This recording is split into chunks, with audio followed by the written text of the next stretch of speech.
kugeza ubu twatoza amahera 61 ku munota buri munyagihugu yarasanzwe yatanga iyo telefone.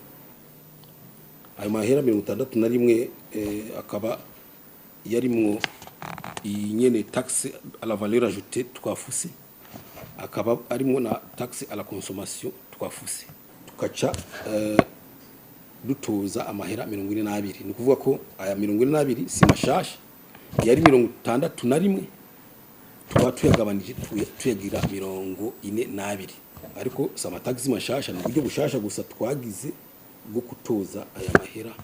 Ntitukitoza taxe sur la valeur ajoutée na taxe à la consommation, dutoza icyo twita taxe spécifique, ikaba ariyo yasubiriye ajya amahera 61.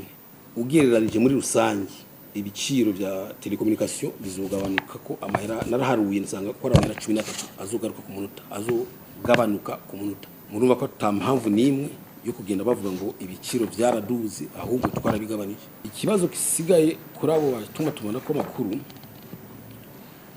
bo ntibipfuza yuko iminota ba facture tuyiharura, bakatubwira bati twebwe tushaka gutanga amatagisi ariko ntitwifuza yuko mumenya iminota du facture. Ivyo rero nta leta nimwe kwisi ishoye kuvuga iti mwe mutanga amatagisi gusa ariko icyo muyatangira ko ntitukimenya. Kubera iki loi ibwirizwa rivuga ko